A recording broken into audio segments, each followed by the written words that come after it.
What's up, tribe? How you guys doing? Go ahead and hit that subscribe button, and I hope you like this video.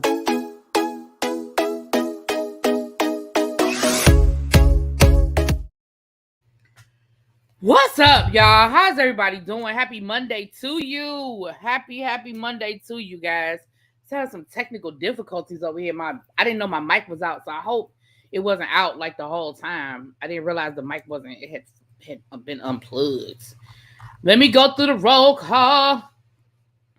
Hey, Tracy and y'all were the first two in the chat. Hey, Abby, I was getting ready to text you. Glad to see you, boo. Hey, Morgan. Hey, Nico. Hey, Yana. You here to catch a live? I know. Hey, girl, how you been doing? Hey, L Love. Hey, C Golden, Fifi, Cool Gamer, Below. What's up, Gina Bina? What's up, Diamond Pearl? Hey, Creative Diva, Miss Sharon, Diamond Pearl Gem. Hey, everybody. Tracy Wilson, yes. Hey, Nico. Thank you. Hey, Nap Queen. What's up, Miss Lauren? Thank you, Lipstick Queen. If I missed anybody, my apologies. The thing is scrolling. I want to thank everybody. All my members. A special. Hey to my members that are lit up in green. What's up, you guys? Hey, you finally caught a live one. I'm glad you are here. What's up, Lady V? You did not miss the book club meeting. You did not miss the book club meeting.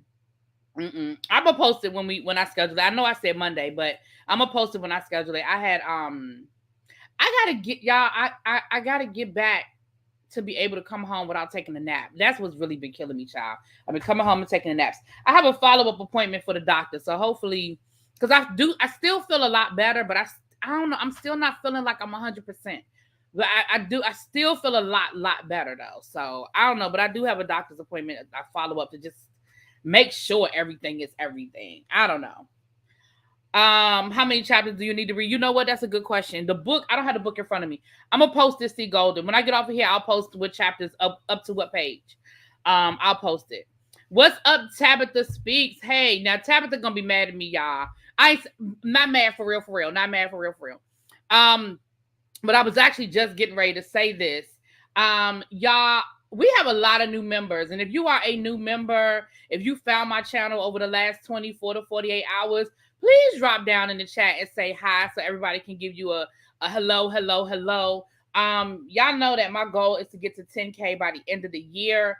And between that Ray J video and Tabitha Speaks, who has a really big following over on TikTok, she gave me a shout out on TikTok and told her people to come over to my channel and come see the Ray J video because it was over that ReallyBTV had it. And she told me to tag myself, which I did. I tagged myself under her video. Not only have I've gotten over 200 subscribers over the last, because every time I check, the numbers are going up. Not only have I gotten over 200 subscribers in the last 24 to 48 hours, but I've also gotten about 100 subscribers on TikTok.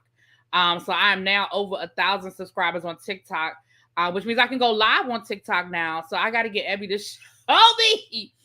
I was saying that earlier. I got to get Abby to show me how to go live on TikTok so I can, I'm going to start trying to do my tribe meetings a little, try to do my tribe meetings on TikTok while we're here and just see how that works out. But I can play around with it, right? So I want to thank you, Tabitha. Again, we do support each other. Thank you, peace, love. Yes, that's the goal, y'all. That's the goal. I know we do support each other and we shout each other out all the time. But, sometimes, lightning just strikes. And she gave me the shout out. And then Ray J showed his ass. And, So I hope that the people who subscribe stay and become a part of the tribe. And we all have a good time over here. And, y'all know how we do over here. Xavier said, moving to a deluxe apartment in the sky. Ha ha. Yes, honey. Yes. So I just want to thank you. So I have hit 8,000 subscribers. And y'all know that just last week we hit 7,800. So y'all know that between, what was that, one day last week we hit 7,800. So I literally went from 7,800 to 8,000 in less than 2 weeks. So that's big for me. For my channel, that's big, But it's cool. It's cool. But I just want to, if you're new here, I hope you stay and participate. Like I said, I've only gotten one negative comment. Everything else has been positive. It's been all love. And I don't dwell on the negative. I told them that, if this wasn't the channel for them, then they're welcome to not come back. I mean, that's all I can say. You didn't like the video. Okay, well, don't come back.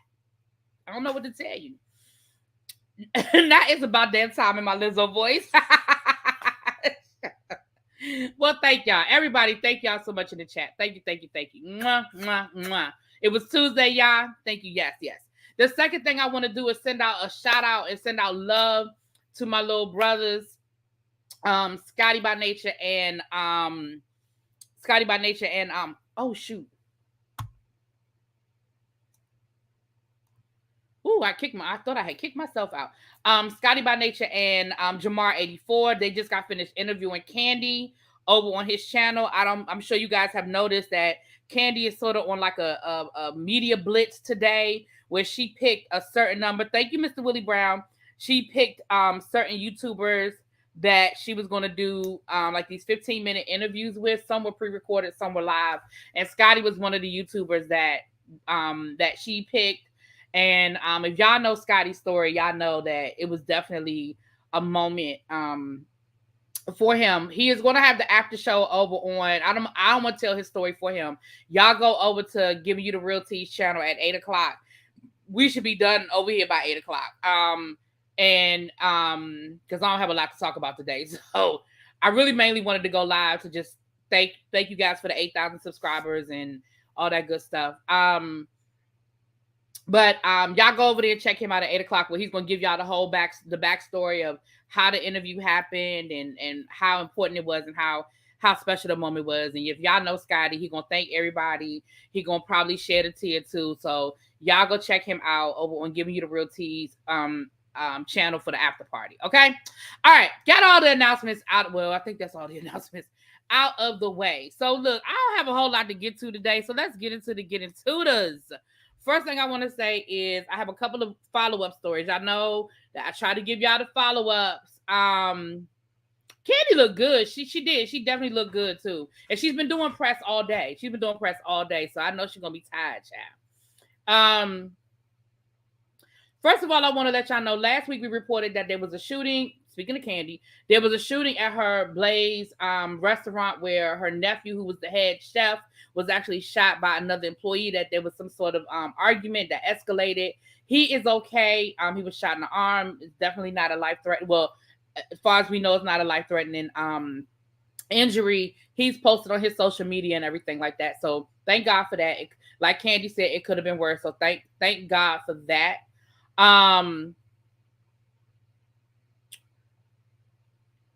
But the suspect is now in custody. They knew who it was. It was just a matter of finding him. Obviously, they knew he was an employee at the restaurant. So it was just a matter of finding him. So he has been apprehended. He has been arrested. He has been identified. But I'm not gonna say his name. Y'all know I'll be really trying to give people too much clout when they do the wrong thing over here. So I don't remember his name. I ain't write his name down, and I ain't gonna look it up. Am I doing any Real House of Atlanta reunion live reviews for the different parts? Probably not, Lauren. I will be over on the Whether You Like It or Not channel tomorrow. We'll be at Giving You the Real Tea, and we will be discussing the reunion. We'll be doing Bell Collective and the Real Housewives of Atlanta reunion. Honestly, probably won't do a live. First of all, last night's episode ain't even really give me that much, to be perfectly honest, but probably not. Big ups to Candy. I love seeing how far she's come. Absolutely. And I love to see that she's reaching out to YouTubers. I think the more and more people turn away from TV and tune into YouTube, YouTube is becoming a bigger and bigger platform, and a lot of celebrities are realizing the platform that it is. We know Candy has always used YouTube. I mean, she's been on YouTube for years. You know, when she was doing her Candy Coated Nights, and then she did another show, and now she does her Speak on It. So Candy's has always used YouTube as a platform. So no, I didn't go to Sephora because I have a doctor's appointment. I have a dental appointment tomorrow, and my dental appointment is at noon. So when I get out of my dental appointment, I'm going after work. If it's gone, it's just gone. If it's gone, it's just gone. What's up, crackhead Willie? How you doing, boo? Gotta catch Scotty's interview. Saw Candy on the YouTuber that I watch by the name of me. Yes, y'all know I love Misha. Y'all know I love Misha. How many episodes of Bell Collective do you think? I think it's 7. I believe they've already filmed the reunion. And I believe it's 7. So we don't have many more. I think last week was episode 4 or 5. So we don't have many more weeks of Bell Collective. What's up, y'all? She ain't never skipped a beat. You right. Listen, people can hate on Candy all they want, but what you can't say is that Candy be playing with the people. Candy don't play with her money. Candy don't play with her bag. And that's it. That's all. And I love Candy, and I respect the hell out of how Candy uses her platform. Now, I'll be honest, the one thing I thought was interesting is that Candy was getting a lot of flack on Speak on It. It's becoming very reminiscent of what they doing over on Married to Medicine with Dr. Heavenly and her YouTube platform. I said, okay, Candy, you about to that Speak on It about to get you in trouble. Now, I ain't mad at her for doing it because she gives us a lot of background information and a lot of behind the scenes stuff that we don't see, because the reality is they edit stuff down. So we don't always see everything, and we don't always understand people's reaction to stuff or why people said or did certain things. So I appreciate the fact that Candy and Dr. Heavenly give us that insight. Now, their co-workers don't appreciate it too much, but I appreciate it. Okay. Yeah, so you know what I saw yesterday? Yeah, okay. Put a pin in that. Y'all know my ADHD. So look, put a pin in that. Do y'all know what I saw the preview for yesterday on while I was watching football? It might not have been football. It really might have been somewhere else, but I'm gonna say it was football for right now because I really don't remember. Y'all, they bringing Quantum Leap back. Do y'all know what Quantum Leap is? Who remember? Who old enough to remember Quantum Leap? Who remembers Quantum Leap? Okay, ministry class back in session. I'll be back, but before I go, Boo to Nico. Boo, okay, bye. Who is Nico? Oh, you talking about Nicki? Child, bye, Abby. Are we moving the end of the month? What are we moving to? What's up, Tracy? I love the interviews Candy did with Brian and Nivea. Both were beautiful. That interview she did with Nivea was really, really good. Brian's too. Listen, I love me some Quantum Leap. They are rebooting Quantum Leap. I want to say it previews next week, but they are rebooting it. And I used to love me some Quantum Leap. I never forget. I think probably one of my favorite episodes was when he jumped into the body of a black woman giving birth. Child, that thing was funny. He was a black woman in the 1960s, and literally he jumped into her body while she was in labor. Of course, it was sort of a heavy episode because it got into, racism and segregation of the 1960s. But it was just funny that he literally jumped in the body of a pregnant black woman in the 1960s, child. And y'all know I'm not usually here for reboots, but I'm gonna check it out. What's up, Star? You ready to drive home? Be safe. I'm your talk radio. Well, be safe, be careful. Don't be texting. Sephora is moving at the end of the month. Is it the end of the month? I'm going up there tomorrow. I'll bring y'all all the details from tomorrow. I have to ask and get more information, but when I get the information, I'll let y'all know. Quantum Leap is the only new scripted show I'm looking forward to. You know what? I really haven't seen a lot of new stuff. So Monarch, I'm going to watch Monarch. I'm probably not going to review it, but Monarch is about a dynasty, a country music dynasty. It's starring. Was that Susan Sarandon? I feel like I'm making that up. Was it Susan Sarandon and Trace Atkins? And they're like this, like the reigning first family of country music. It was the first episode came on last night, so I'll probably watch that this week. I'm probably not going to review it only because my people don't really watch stuff like that. But if it's really, really good and I feel like I need to come down here and talk about it, I'm going to talk about it, child. Quantum Leap is returning to NBC, but not as a reboot. Instead, as a sequel following a new leaper. Yeah, but it's still a reboot of the show.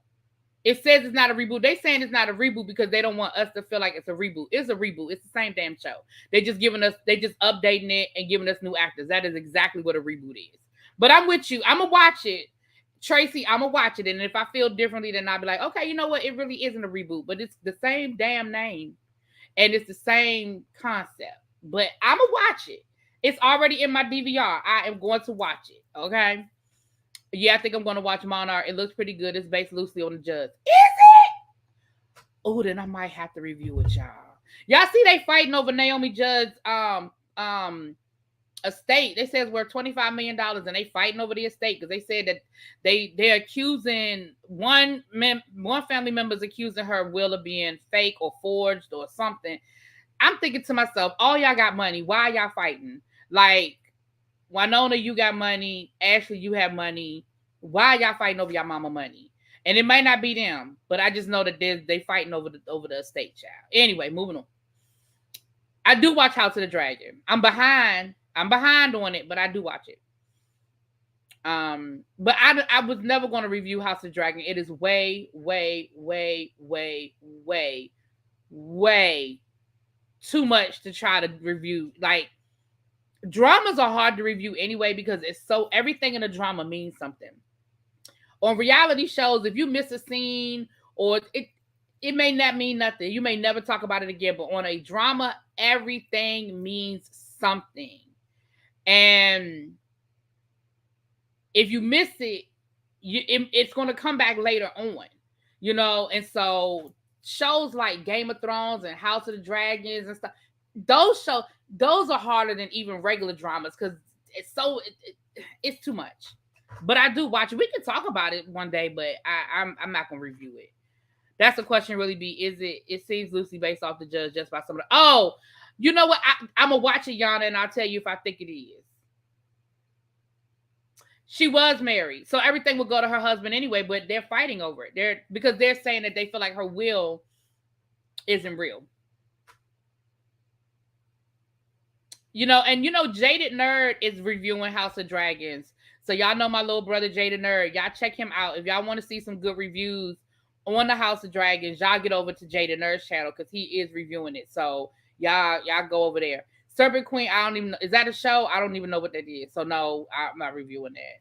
CBS has some new TV shows. East New York. I'm gonna watch that. I am gonna watch East New York. A new firefighter show. I'm probably not gonna watch that. A new show with Marcia Gay Harden, who was last played Annalise Keaton's sister in Law on How to Get Away with Murder. What's the name of that one, V Carter? Tell me. But I am going to watch the East New York. I am going to watch East New York. The Judge are fighting over the will because one of the husband and two, Naomi, made most of their money when her and Winona were together. Well, you know, Winona had a lot of problems with her money. I'm not going to, I mean, she might have made more money too, but remember she had them deadbeat husbands. Remember she had substance abuse issues. So Winona doesn't have as much money as she should, but I don't think she broke. Because remember, they wrote all of their own music. I don't think she broke. But she definitely doesn't have as much as she should. Alexander's reviewing it too. Okay, so check out Alexander Rogers. I didn't know he was reviewing it. Check out Alexander Rogers, Jada Nerd. They're reviewing it. Serpent Queen is a show on Stars about Catherine de Medici, the most powerful reigning dowager. Queen. I know I said that wrong. Queen of France. Oh, really? Okay, then I might check it out. Y'all know I like history. So Naomi went to rehab for a shopping addiction. That's probably directly connected to her bipolar. Because a lot of people that have bipolar, when they're up and they're up, a lot of them spend because they're up. They have the energy to burn. A lot of people with bipolar have shopping problems because when they're manic, they're up all night. They're shopping, especially now with online shopping. Packages just arriving, just packages. So I can believe that. Well, we're gonna check it out. I'm gonna check it out. I'm gonna check out the judge. Monarch, and I'll let y'all know how I feel. Like I said, I already did the first episode. Yeah. All right. So as far as any other, I taped House of Vicious over on BET starring Tammy Roman. I will not be reviewing that. I cannot. So I'm sorry. So help me, Todd. You go check it out because of her? Okay, I may check it out. Y'all do reviews and I be inspired to watch the show. Me too. Okay. So anyway, that was that. I'm going to give y'all an update on that. The charges against Mary Cosby have been dropped. I don't know if you guys remember a few months ago, Mary Cosby from the Real Housewives of Salt Lake, or formerly of the Real Housewives of Salt Lake City. She was charged with, delinquency of a minor. She was charged with basically keeping a minor away from their family, a runaway. It was allegedly, it was a friend of her son's. He was staying at her house. The family didn't know. And her son was charged with something, and she was charged. Well, the charges have been dropped. She's cleared. Whatever was happening, however it was resolved, those charges have been dropped. What about Miss Pat reviewing that Lady B? What about Miss Pat reviewing that Lady B? I don't understand what you're saying, Two Geeks.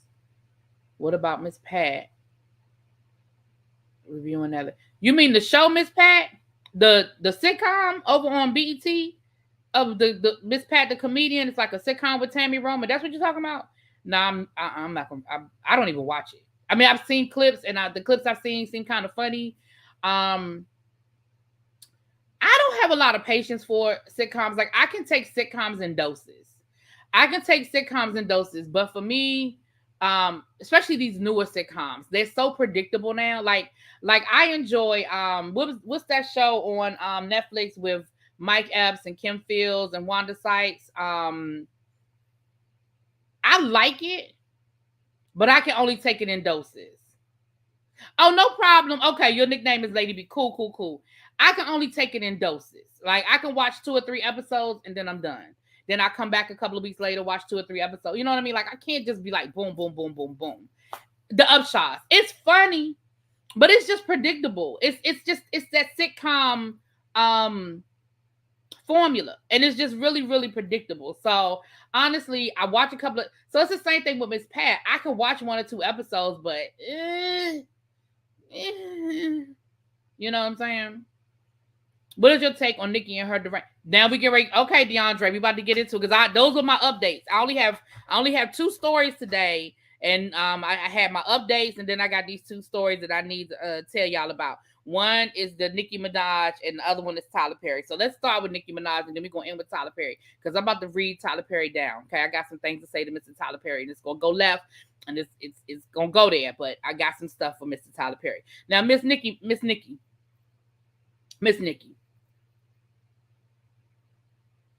Yeah, Abbott Elementary. Y'all know I love Abbott Elementary. I absolutely love Abbott Elementary. But even with that, I would get 2 or 3 episodes backed up. And again, it was a good show and I really liked it. But I don't know. It's something about, I don't know. And it's funny because you would think sitcoms because they're shorter than hour-long dramas, but I don't know. Oh, Miss Robbie, you know what? Okay, you're right. All right, so we're gonna do Nicki Minaj since you just asked, and then we're gonna do Miss Robbie, and then we go. Thank you, Xavier. But we're gonna finish with Tyler. Tyler last. So if you wait for Tyler Perry, you got to wait about 15 minutes because he last. Okay. Listen, what is wrong with Nicki Minaj, y'all? I really need y'all to tell me what's wrong with Nicki. People are so quick to turn everything into people are just hating on Nicki, and Nicki gets all of this hate, and Nicki this and Nicki that. And I'm thinking to myself, Nicki is a bully. Nicki is a bully. Nicki goes out of her way. Listen, here's the problem. Let me say this. Now, this is my opinion. Y'all ain't gotta like it, but I love y'all anyway. Y'all know we could disagree over here and still have a good time. And I know it's probably some Nicki barbs in the chat, and that's okay. Nicki was created. And what I mean by that is Nicki a great rapper? Absolutely. Was she a good rapper before she got put in the machine? Absolutely. So I'm not taking nothing away from her talent. I'm not taking nothing away from who she was. But once Nicki got put into the machine, Nicki was created. When Nicki came along, it isn't that there weren't any good female rappers at the same time when Nicki made her rise, but it was the machine decided she would be the one.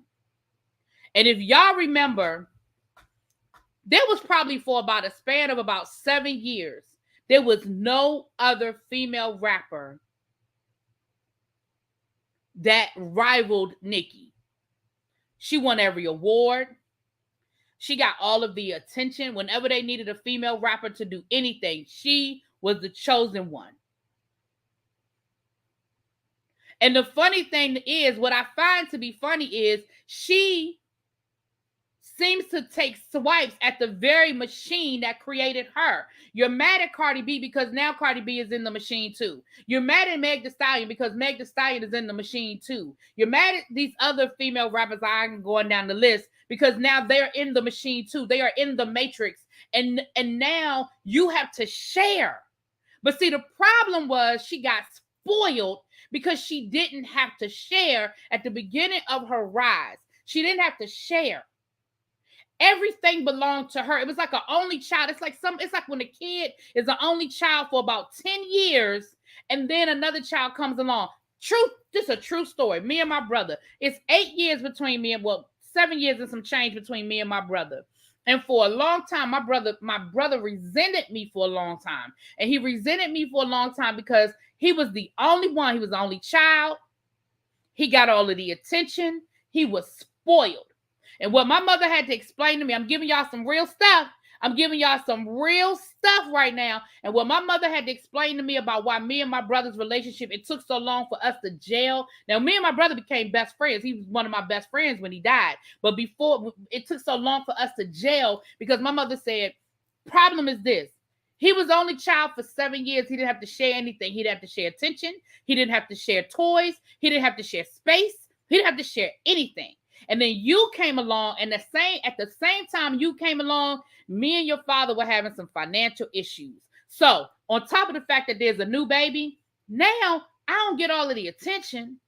I don't get all of the space, and I don't get all of the toys, and I don't get everything I used to get. And he blamed me for all of it.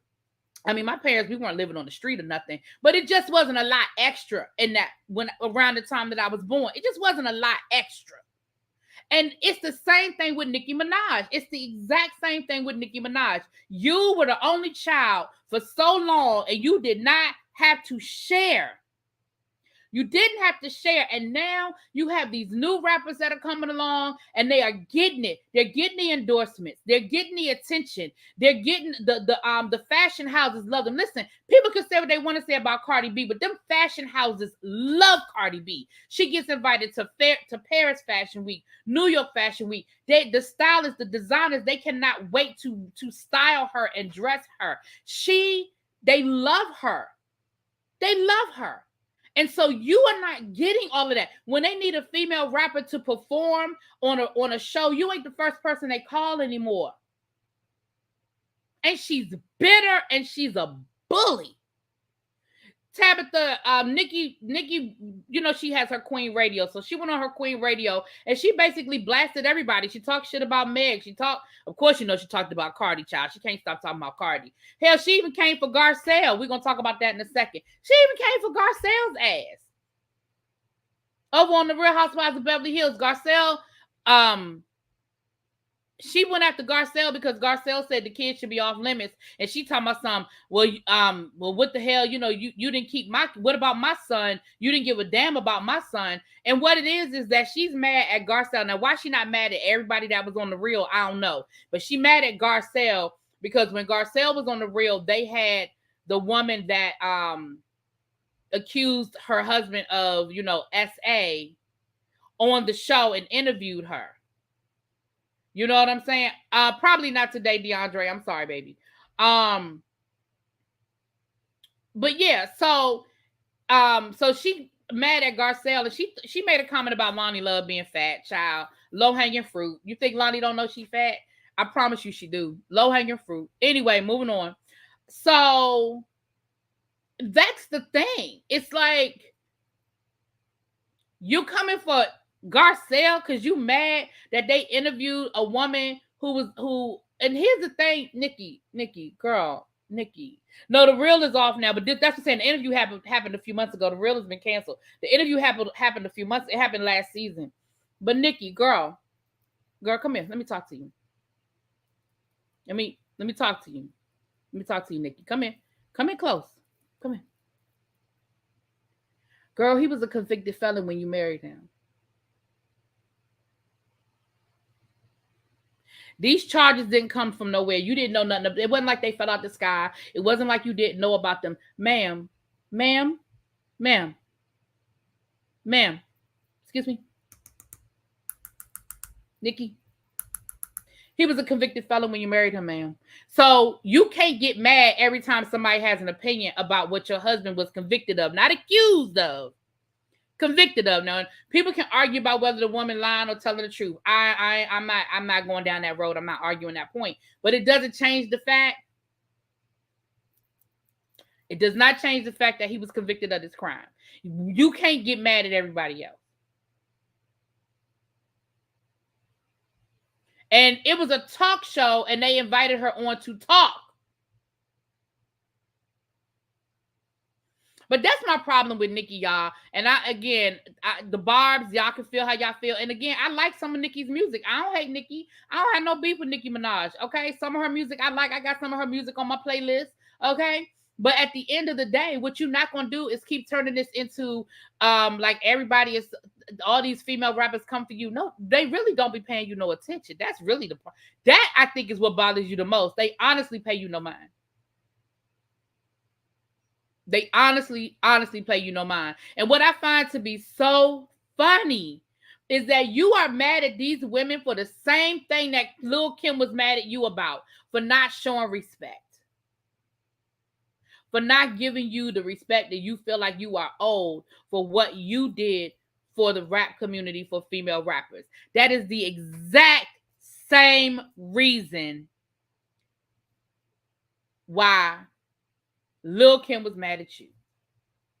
And when Lil' Kim tried to tell you that she wanted respect and that she was due respect, you ain't seem to understand. She was being hateful. She was doing too much. She's disrespectful. You don't owe her nothing. She claims she made rap. She made rap mainstream. For who? Really be, I can tell you want Nicki to go to the corner for a timeout and think about her act. She does.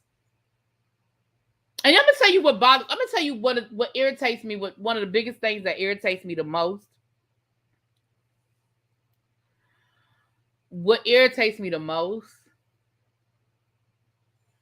about Nicki Minaj, all of that, all of the above. Not Gabrielle Union, Garcelle. I didn't hear her say anything about Gabrielle Union. I heard her talking about Garcelle from the Real Housewives of Beverly Hills. I didn't hear. Now, if she said something about Gabrielle, I missed that, child. Hey, Alika, how you doing, baby? My thing is this.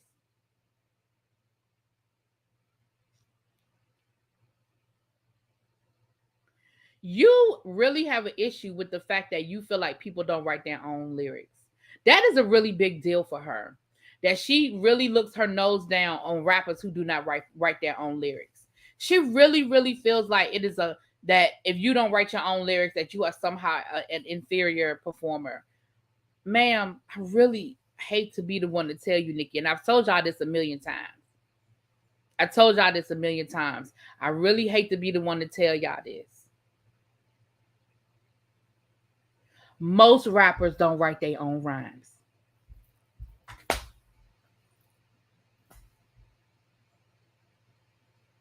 Child ghostwriters everywhere. Jay-Z told y'all a long time ago that he made more money off of people's hits than they made as the ghostwriter. Kanye West was a ghostwriter for some of the biggest rap artists that are out there today. People that we love, people that we bow down for, people that we like, oh my goodness, they the best lyricists. They the best lyricists. They ain't write them. Hell, we know Diddy don't write nothing.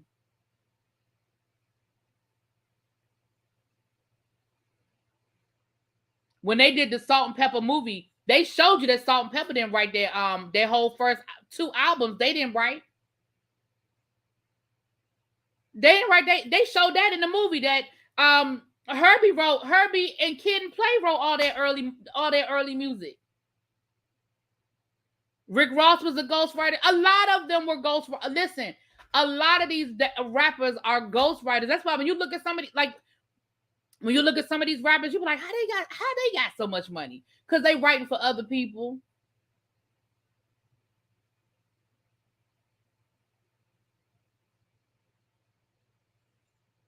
So I really need her to stop coming for people based off of that, because it's a whole lot of people out here that don't write their own music. I mean, they just don't.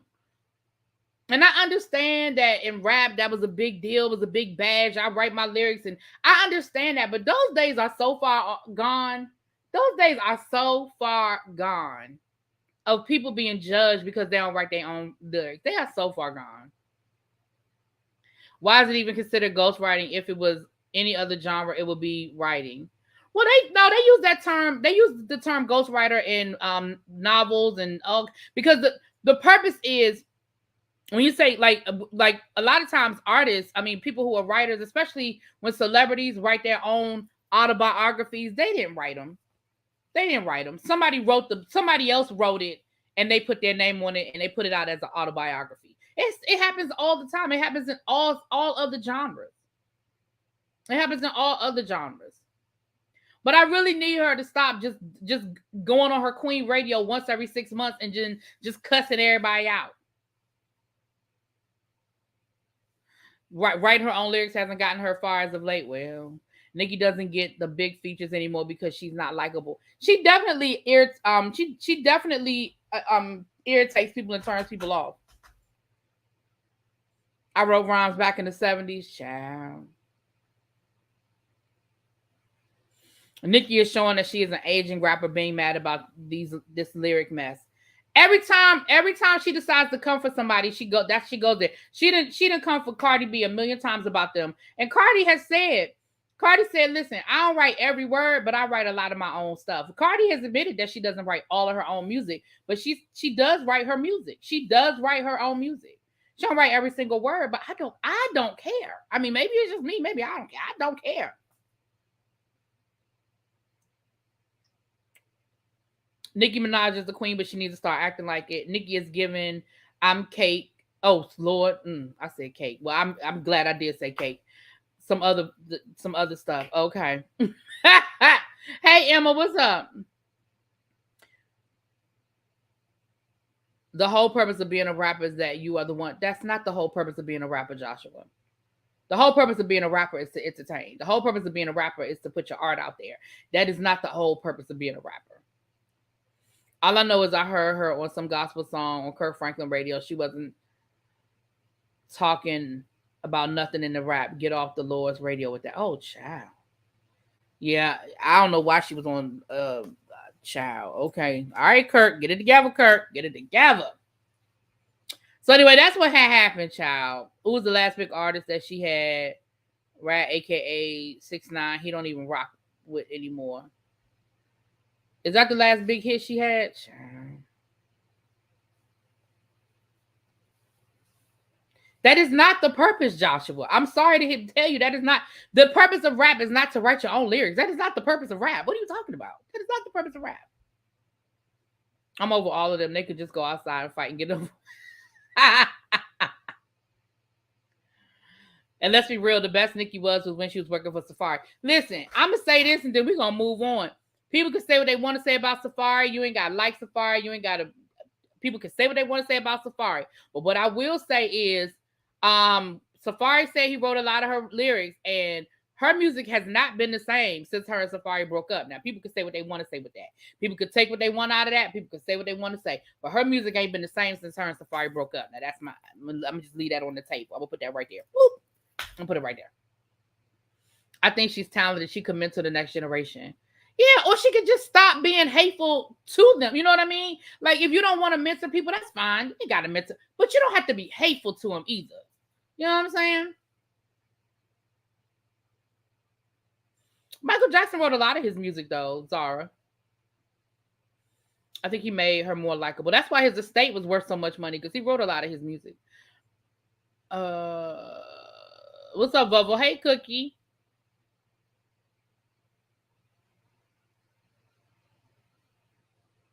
The purpose of rap is yeah, that's what I'm saying. Like, it's the purpose of rap is the same as any other purpose. You put your music out there. You want, you have a talent, you put it out there. It's not the purpose. It's because you write your own. You realize that some of the first of all, let me just go. I'm gonna say this, and then we're gonna be. I really am gonna move on. The first rap song to ever go gold. The first rap song to ever go gold, which probably ended up being platinum, but before it's all over with, was Rapper's Delight by Sugar Hill Gang. Rapper's Delight by Sugar Hill Gang. First rap album to go gold. Or record, whatever. Rapper's Delight by the Sugar Hill Gang.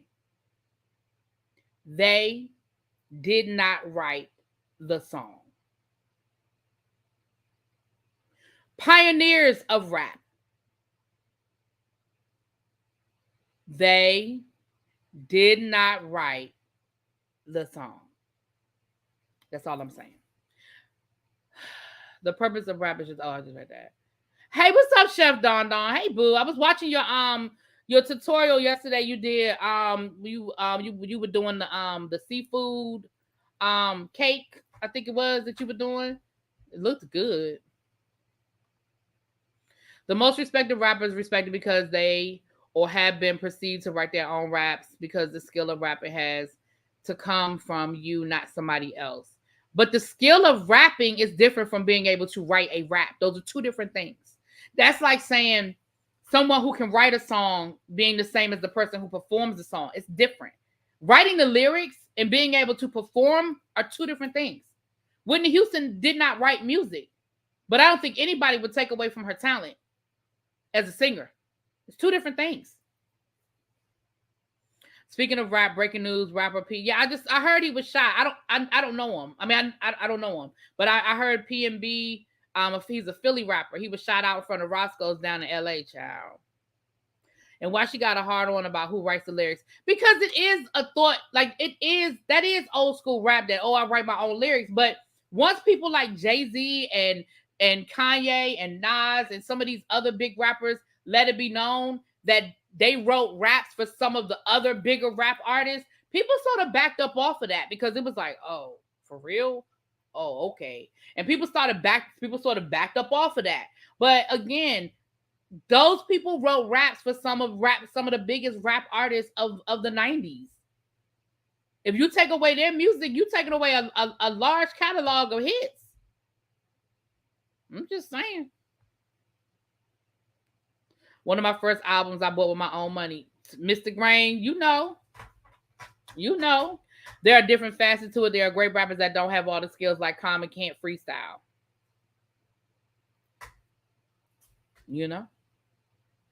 So anyway, I mean, that's like Ice Cube. Ice Cube wrote most of NWA's music.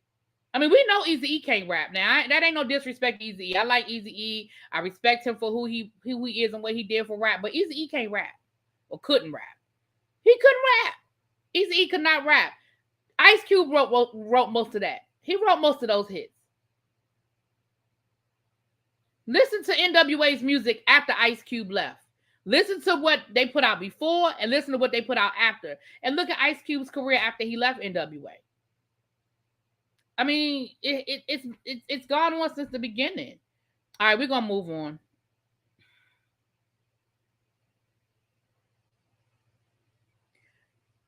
Wow, Joshua, I'm not going to sit here and argue with you. Rappers back in the 80s weren't super lyrical rappers. They were more gimmicky like Run DMC. Wow. Wow. Okay.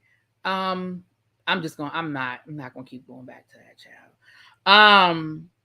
They wrote their lyrics except for Big Bad Hank. I said hip hop, hippity hop. Hey Joshua White. I got two Joshuas in the room now. Hey Really B, can you spit a hot 16 for us? Right, child. Nah, I ain't spitting no big nothing. They were definitely lyrical. I'm not entertaining him. Child, go look at a go listen to go listen to KRS-One. Go listen to some LL Cool J. Go listen. I could go listen. Child, Joshua, you clearly have not listened to music from the 80s, rap from the 80s. I don't know what to tell you. I don't know what to tell you, sir. I'm gonna just let you put that over there. Curtis Blow. I'm gonna just let you sit over there with that child. You're gonna make me break out my Sugar Hill Gang CD from Columbia House. Not sent from Columbia House. Lizzo writes, produces, arranges, and ghost writes for people too. I think she might be doing a score for a movie. Plus, she got them Garnier shampoo commercials on her hits too. That was her and the Garnier. Child. Then if you have a ghostwriter, then you need to say that and don't act like you wrote it. Simple. Nobody's acting like they wrote anything. People assume that people are writing it. Songs are different. It's not different. It's art. Moving on. I ain't about to do this with you all day, Joshua. That's the thing, really be the greats role for other people. It's not the other way around. The greats role for other people. Go tell his son that, child. They were lyrical MCs in the 80s. Exactly. I ain't about to sit here and argue with him. Anyway, right. Look at Lil' Kim after Biggie died. We know who wrote all the Lil' Kim stuff. Child, No Vaseline is still one of the best diss records. In my opinion, it's number one. Ether is number two for me, but it's definitely number one. And then Ether, and then that Remy Ma, that when she did her diss album, her diss record. Anyway, okay, moving on. I told my mother that Eazy-E could not rap, had to be taught. She doesn't believe what I say. Child, you can listen to it. Go listen to We Want Easy. That's the first Eazy-E record. Go listen to what We Want Easy. Just like Smokey wrote for right. Smokey wrote all the hits on Motown. Go listen to Hey Lover. All fun and shade, but speak on old school rapper as gimmicky as disrespectful. You don't always have to make a statement for shocking all. Cali girl said, "What you not gonna do? What you not gonna do?" All right, let me move up. Okay. Let me move up. I ain't gonna keep arguing with Joshua. Anyway, moving on, y'all. Okay. Now, the only thing I gotta say about Miss Robbie is y'all know that the trial has started for Tim. And this gonna be quick, and then we're gonna get into Tyler Perry. The trial has started for Tim, and it started last week. Now there have been some court papers that they're trying to introduce. The mother of the young man who Tim allegedly took care of, they're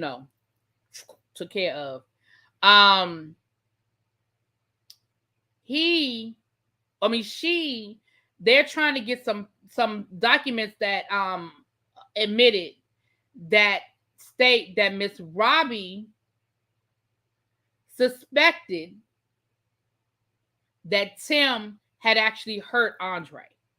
So Miss Robbie has been publicly saying she's gonna stand by her son and she's supporting her son and yada yada yada. But they have documents, allegedly, where Miss Robbie stated to Andre's mother that she believes that Tim hurt Andre. Now, of course, if they could get this admitted, if the prosecution can get these papers admitted, that's a bombshell. That's a bombshell, right? Do you think this will affect her trial with Philly Phil? No. In my opinion, no.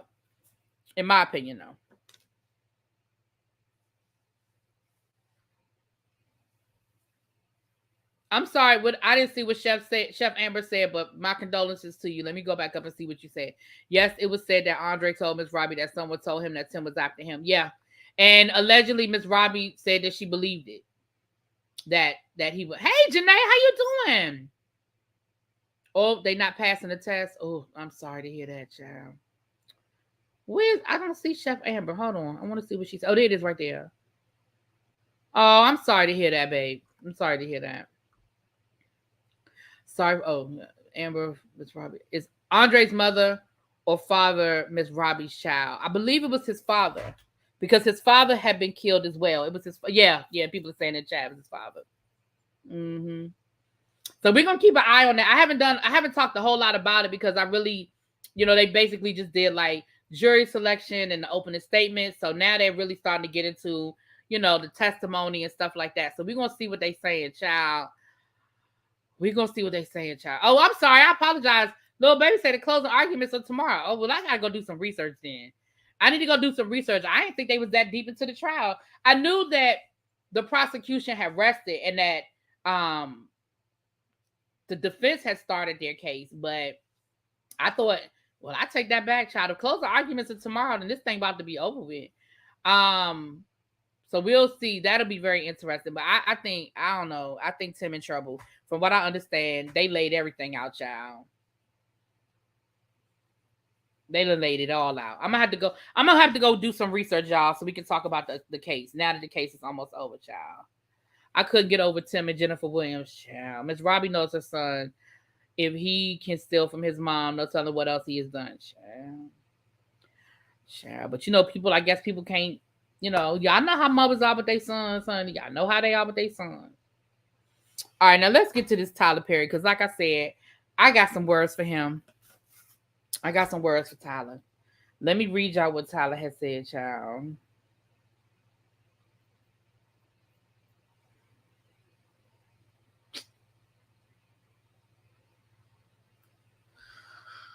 Okay, hold on, child. Because I got some words for you, Mr. Tyler Perry. Now, I be trying to work with you, Tyler. I be trying to work with you. I promise you, I be trying to work with you. I be trying to support your ass. I be defending you. I be defending you, Tyler. I even used to review your damn shows. I can't do it no more. I just can't do it no more. But let me read y'all what Tyler Perry has said, okay? And then we're going to talk about it.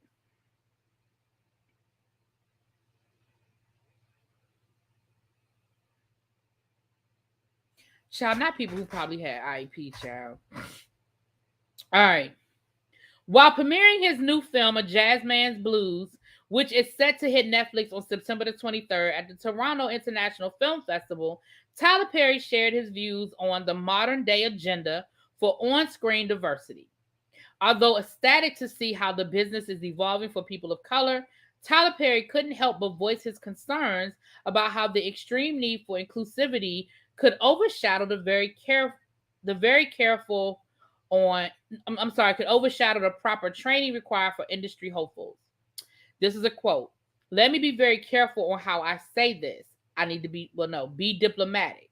I'm extremely excited for what's happening with diversity and the choices and opportunities that we're seeing for Black people for the first time. It's amazing. But I worry because there is such a push for diversity and push for hiring people of color that I found situations that are people being pushed into seats that they're not ready for. The 52-year-old continued by weighing in on his own protocols at Tyler Perry Studios. At Tyler Perry Studios, we train so many people. We've brought people in that they do an amazing job. But as soon as people are trained and they know the job, they're snatched up to go to some bigger production, which is fine because if you want to find people who know their job, if they can make it at my studio, they can make it anywhere. Perry then went on to further express the importance of creatives being given the right tools. Sorry, y'all lost my place. Trying to do two things at once. To hone in their craft in order to reach their fullest potential. What I don't want to do is to have Black people in seats that we aren't ready for. And then have people that are not Black that were moved out of the seats.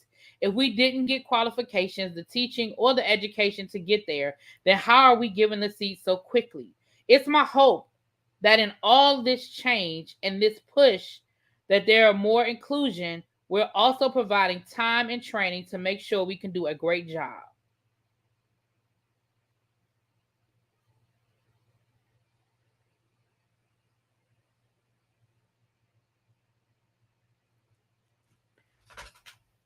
Fran, I'm sorry. Hold on. Let me scroll up and see what happened to Fran. Oh, I'm so sorry, Fran. I'm so sorry. I'm so sorry for your loss too. I'm sorry, y'all. So let's listen.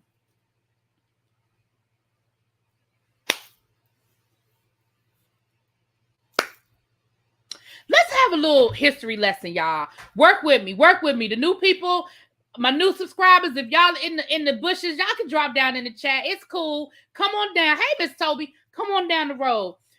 We do a little history over here. I'm a history teacher. My daytime job, I'm a history teacher. So let's have a little history lesson, for example, for a minute. After the Civil War, the Black community was looking for a leader, right? Freed slaves. We needed somebody. We needed a leader. We needed a man by the name of Booker T. Washington emerged. Now, I don't know if y'all know who Booker T. Washington is, and I'm by no way about to be disrespectful, but we're going to call a spade a spade. We're going to call a thing, okay? Booker T. Washington used almost that exact same quote. I'm going to read you what I just read. I'm going to read you the quote I'm talking about. He said, what I don't want is to have Black people in seats that they weren't ready for, and then have people that are not Black that were moved out of the seats. If we don't have the qualifications, the teaching, or the education to get there, then how are we given the seats so quickly?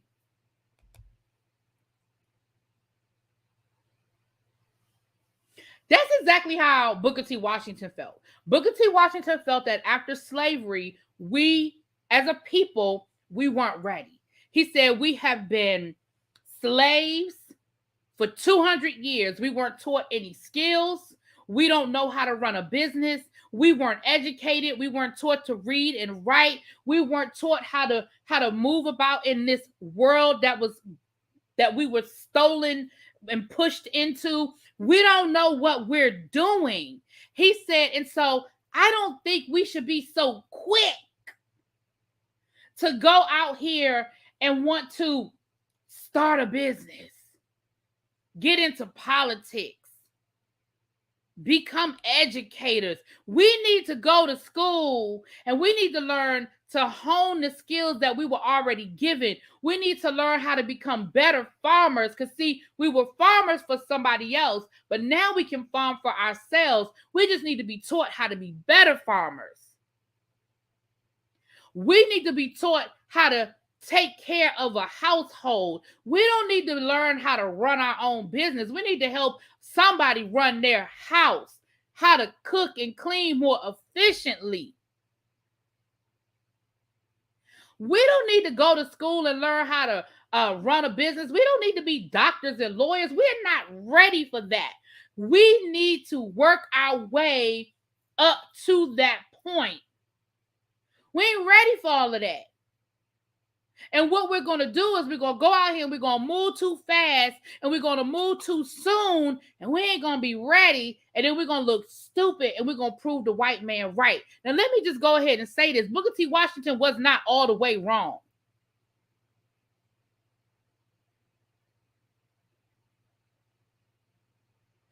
Do I have a mod in the chat? Get that troll out of here, please. Little baby, get that troll. If you haven't already got that troll, get that troll out of here, please. Now, the reality of the situation is he wasn't all the way wrong. But the problem is he was saying exactly what white America wanted to hear.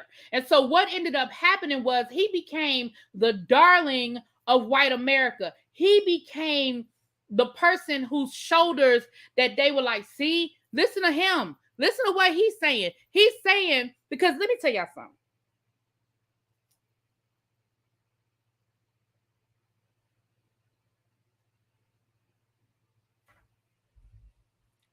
Hold on, y'all, because I still did y'all get the okay, you got it. Okay, cool. Because let me tell y'all something. You did quintessential, but I'm gonna bring it back around to Tyler Perry. Let me tell y'all something. White America's biggest fear after the Civil War was that the slaves would want to get retribution for what they knew they had done to the slaves. I'm just gonna call a thing. When we first started seeing the Ku Klux Klan was developed out of the ashes of the Civil War. And it was developed out of the ashes of the Civil War to instill fear to keep the former slaves for wanting to seek that retribution that they knew they owed us. All right? I'm going to just call a thing. So when you have somebody like a Booker T. Washington, who by all arguments, he was the leader of Black America. He was the first Black president of a college. He built Tuskegee University. And I'm not taking nothing away from him. He was a great man. His philosophy just different from mine, okay? Shout out to the 200 people in the chat. Yes. Make sure y'all hitting that like button and you are subscribed to the channel. Yes. But understand something. He was saying what they wanted to hear. He was telling us as Black America, chill out. Just chill out. We're going to get what's ours. We don't need to go take it. We don't need to go fight for it. We don't need to cause no havoc. We going to get it. Just chill out for a little while.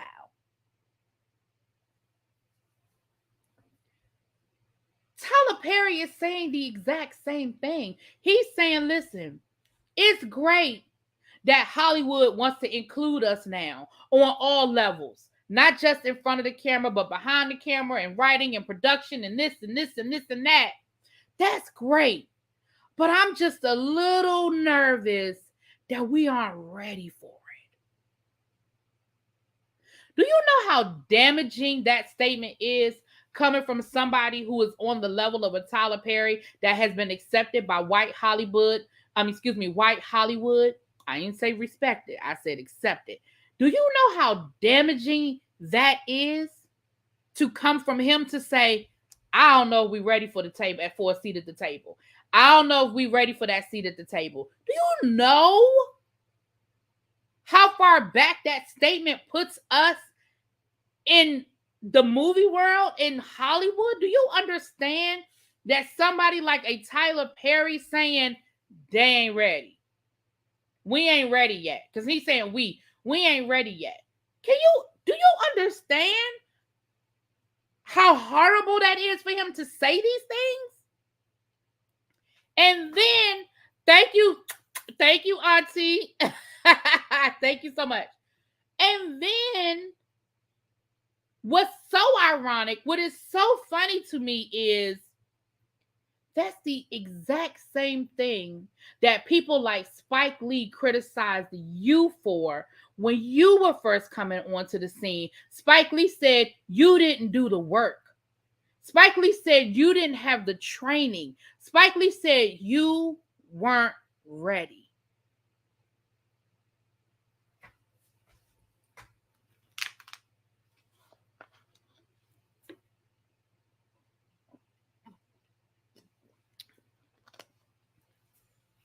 And quiet as it's kept, loud as it is, your ass still ain't ready. I'm just gonna call a thing a thing. You still ain't ready, bruh.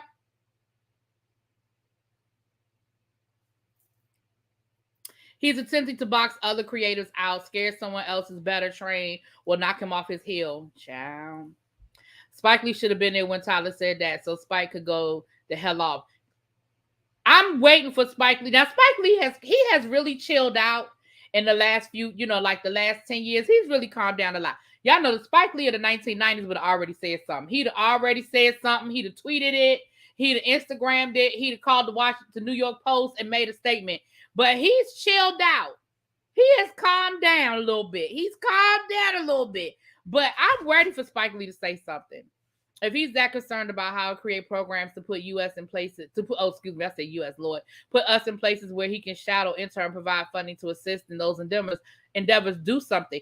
But he said he trains his people well, and as soon as he gets done training them, they go off to somewhere else. You know, part of the reason, no, I ain't gonna say that. I ain't gonna say that. I'm gonna go ahead and say it. I already said it. Part of the reason why people leave after they get the training from you is so they can get paid. Oh. No, he hasn't. Remember when he was beefing with the creator, Dear White People? Nah, I missed that. Oops, I missed it. Well, I believe he'll say something though. But there are talented Black people from America who actually leave to pursue their film career in Hollywood and other film industries because Hollywood won't give them a chance. But that's my point, little baby. The talent is absolutely there, and there are people who absolutely are ready for the seats at the table. First of all, don't assume that everybody doesn't have the training and everybody ain't ready. Hello, excuse me. We have great film schools and great opportunities that are out here, and there are people who have made it happen. Right, get paid and better wigs. Okay. I love Spike Lee, even though Spike Lee sometimes I don't always agree with him and he be coming out his mouth sideways. I've always loved Spike Lee, child. But you got to remember, Spike Lee is somebody who he has a degree in what he does, and he actually teaches. Spike Lee teaches at NYU.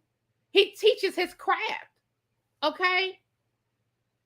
Just because his wig game has upgraded, he think he could tell some of us we're not ready. How could he know what we're doing behind the scenes? That's what I'm saying. Like, I just think it's reckless for him to make that statement. I think and even when I read that language, I was like, this is straight up Booker T. Washington. This is Booker T. Washington point blank said, we're not ready. We're not ready for a seat at the table. And it just, it bothered, it hurt me really, because I was like, wow, really? Tyler? Really, Tyler? It sounds selfish. Child, yeah, the wigs are child. The wigs are terrible. And the thing I've always defended Tyler Perry on, I have always defended Tyler Perry. Listen, I told y'all, for those of you who don't know, I used to do radio. Me doing YouTube came out of me doing a radio show. I did a radio show where I was the only female. It was three of us all together. I was the female and it was the two guys. And when I say that every time Tyler Perry's name came up, they dogged the shit out of Tyler Perry. And I was always the only voice in the room defending this man, because I don't always like Tyler Perry's movies, and I don't always think they're the best quality. I don't always think they're the best storyline. I don't. But I have always defended his right to make them. I have always defended his right to get paid, because there are just as many subpar white movies as there are. So I've always defended his right. But then for him to come out and make these statements, I'm like, wow, really, bruh?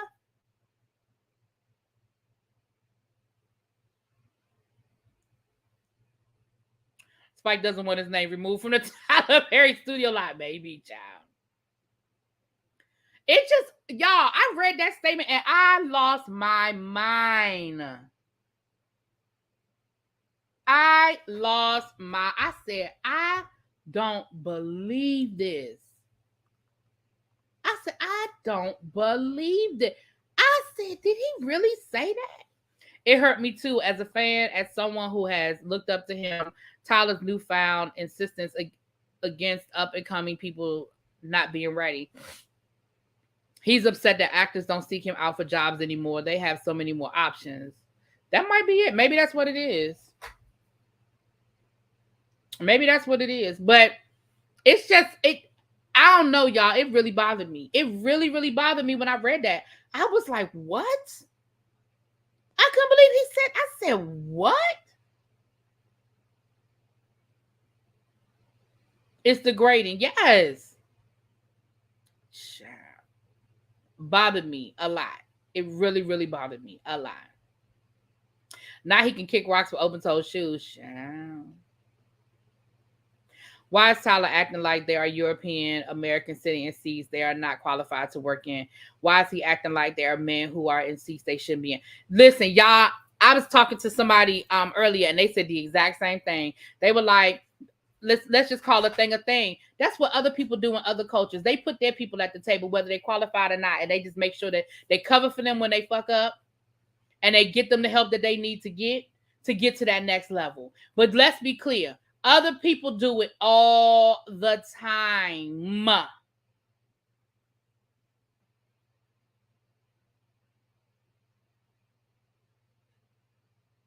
All the time. Anyway, child.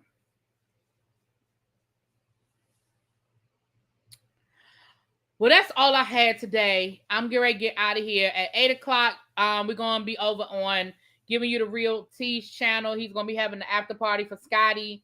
After his interview with Candy. Y'all check that out. Y'all check out Scotty and Jamar 84's interview with Candy. And then we're going to be over in the after party in a little bit.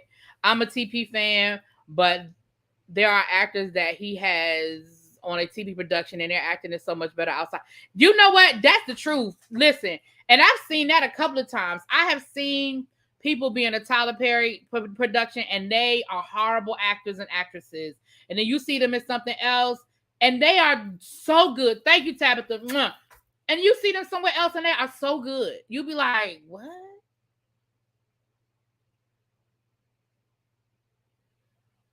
Tyler is one of the few black directors who failed forward, and it's a shame he doesn't want the same for others. You're right. I like that term, failed forward. I'm bothered he want people to run but not open new doors. For example, has he called the Whether You Like It or Not panel yet? Tyler hit that billionaire status and lost his mind. Child. Has black, you know what?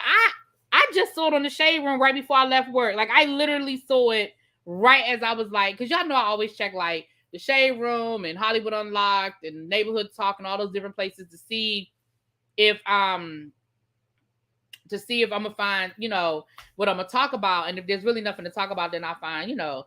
And I saw it and I was like, what? You're right, Xavier. That's actually who I was trying to think of. Andy is a perfect example. Andy is a perfect example from Sisters. I've seen her on so many other things, and she is a great actress outside of Tyler Perry. Duval is the same thing. Duval, who plays on Sisters, I've seen him in other stuff, and he's a better actor. I've been side-eyeing Tyler since he said Kim K was a role model. Child. I watched two Sisters actresses on NCIS and another show, and they could act. Exactly, that's what I'm saying. The guy who plays Barry on the Oval, his acting is so much better on The Game. The same goes for the woman who plays Karen on Sisters. That's what I'm saying. I've seen these people on other, and they just do so much better. Thank you to Geeks in the Nerd production. Mwah, thank you, love. All right, y'all, let me get off of here, though, because I'm going to cook my dinner and chill out for the rest of the evening. Go listen, because I know they're going to be cutting up over on T's channel, so I'm going to go over there for a little bit. But thank y'all for being here. I definitely, again, thank all my new subscribers. If you are new here, just go ahead and hit that subscribe button. And please hit the like button on your way out the door, y'all. It is free. What? $99. Okay, go on and hit that like button. Thank y'all for being here. And I'm about to get out of here. Mwah. Peace. Make your plate, child.